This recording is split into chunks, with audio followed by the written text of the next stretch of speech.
This message came to me from the Lord. Son of man, once there were two sisters who were daughters of the same mother. They became prostitutes in Egypt. Even as young girls, they allowed men to fondle their breasts. The older girl was named Oholah, and her sister was Oholibah. I married them, and they bore me sons and daughters. I am speaking of Samaria and Jerusalem, for Oholah is Samaria and Oholibah is Jerusalem. Then Oholah lusted after other lovers instead of me, and she gave her love to the Assyrian officers. They were all attractive young men, captains and commanders dressed in handsome blue, charioteers driving their horses. And so she prostituted herself with the most desirable men of Assyria, worshipping their idols and defiling herself. For when she left Egypt, she did not leave her spirit of prostitution behind. She was still as lewd as in her youth, when the Egyptians slept with her, fondled her breasts, and used her as a prostitute. And so I handed her over to her Assyrian lovers, whom she desired so much. They stripped her, took away her children as their slaves, and then killed her. After she received her punishment, her reputation was known to every woman in the land. Yet even though Oholibah saw what had happened to Oholah, her sister, she followed right in her footsteps. And she was even more depraved, abandoning herself to her lust and prostitution. She fawned over all the Assyrian officers, those captains and commanders in handsome uniforms, those charioteers driving their horses, all of them attractive young men. I saw the way she was going, defiling herself just like her older sister. Then she carried her prostitution even further. She fell in love with pictures that were painted on a wall, pictures of Babylonian military officers, outfitted in striking red uniforms. Handsome belts encircled their waists, and flowing turbans crowned their heads. They were dressed like chariot officers from the land of Babylonia.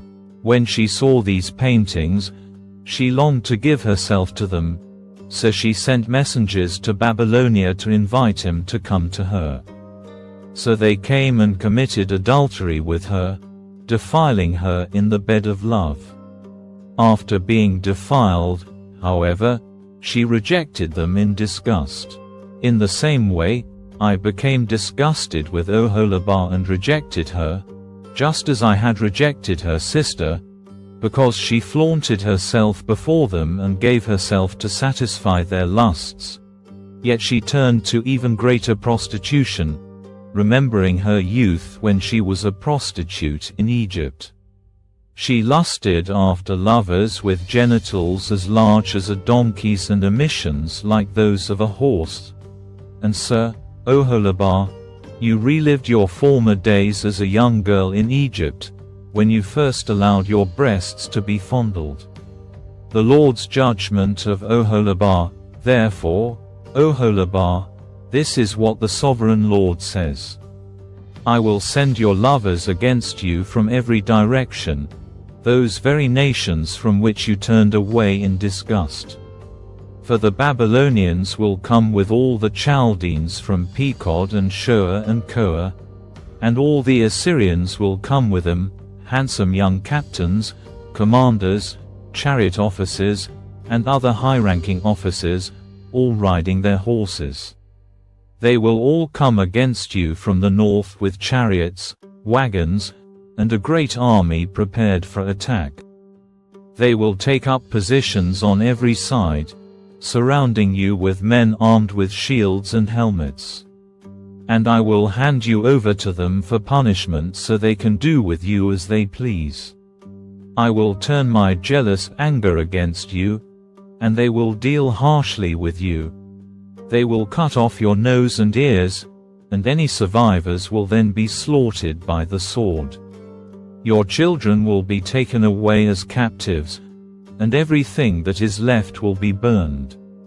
They will strip you of your beautiful clothes and jewels. In this way, I will put a stop to the lewdness and prostitution you brought from Egypt. You will never again cast longing eyes on those things or fondly remember your time in Egypt. For this is what the Sovereign Lord says. I will surely hand you over to your enemies, to those you loathe, those you rejected. They will treat you with hatred and rob you of all you own, leaving you stark naked. The shame of your prostitution will be exposed to all the world. You brought all this on yourself by prostituting yourself to other nations, defiling yourself with all their idols. Because you have followed in your sister's footsteps, I will force you to drink the same cup of terror she drank. Yes, this is what the Sovereign Lord says. You will drink from your sister's cup of terror, a cup that is large and deep. It is filled to the brim with scorn and derision. Drunkenness and anguish will fill you, for your cup is filled to the brim with distress and desolation, the same cup your sister Samaria drank. You will drain that cup of terror to the very bottom. Then you will smash it to pieces and beat your breast in anguish. I, the Sovereign Lord, have spoken. And because you have forgotten me and turned your back on me, this is what the Sovereign Lord says: you must bear the consequences of all your lewdness and prostitution. The Lord said to me, Son of man, you must accuse Oholah and Oholibah of all their detestable sins. They have committed both adultery and murder, adultery by worshipping idols and murder by burning as sacrifices the children they bore to me. Furthermore, they have defiled my temple and violated my Sabbath day. On the very day that they sacrificed their children to their idols, they boldly came into my temple to worship. They came in and defiled my house. You sisters sent messengers to distant lands to get men. Then when they arrived, you bathed yourselves, painted your eyelids, and put on your finest jewels for them. You sat with them on a beautifully embroidered couch and put my incense and my special oil on a table that was spread before you. From your room came the sound of many men carousing. They were lustful men and drunkards from the wilderness, who put bracelets on your wrists and beautiful crowns on your heads. Then I said, if they really want to have sex with old worn-out prostitutes like these, let them. And that is what they did. They had sex with Oholah and Oholibah, these shameless prostitutes. But righteous people will judge these sister cities for what they really are: adulterers and murderers. Now this is what the Sovereign Lord says: bring an army against them and hand them over to be terrorized and plundered, for their enemies will stone them and kill them with swords. They will butcher their sons and daughters and burn their homes. In this way, I will put an end to lewdness and idolatry in the land, and my judgment will be a warning to all women not to follow your wicked example. You will be fully repaid for all your prostitution, your worship of idols. Yes, you will suffer the full penalty. Then you will know that I am the Sovereign Lord. On the 15th of January, during the 9th year of King Jehoiachin's captivity, this message came to me from the Lord. Son of man, write down today's date, because on this very day the king of Babylon is beginning his attack against Jerusalem. Then give these rebels an illustration with this message from the Sovereign Lord. Put a pot on the fire, and pour in some water. Fill it with choice pieces of meat, the rump and the shoulder and all the most tender cuts. Use only the best sheep from the flock, and heap fuel on the fire beneath the pot. Bring the pot to a boil, and cook the bones along with the meat. Now this is what the Sovereign Lord says: what sorrow awaits Jerusalem, the city of murderers. She is a cooking pot whose corruption can't be cleaned out. Take the meat out in random order, for no piece is better than another. For the blood of her murders is splashed on the rocks. It isn't even spilled on the ground, where the dust could cover it. So I will splash her blood on a rock for all to see, an expression of my anger and vengeance against her. This is what the Sovereign Lord says: what sorrow awaits Jerusalem, the city of murderers. I myself will pile up the fuel beneath her. Yes, heap on the wood. Let the fire roar to make the pot boil. Cook the meat with many spices, and afterwards burn the bones. Now set the empty pot on the coals. Heat it red hot, burn away the filth and corruption. But it's hopeless. The corruption can't be cleaned out. So throw it into the fire. Your impurity is your lewdness and the corruption of your idolatry. I tried to cleanse you, but you refused.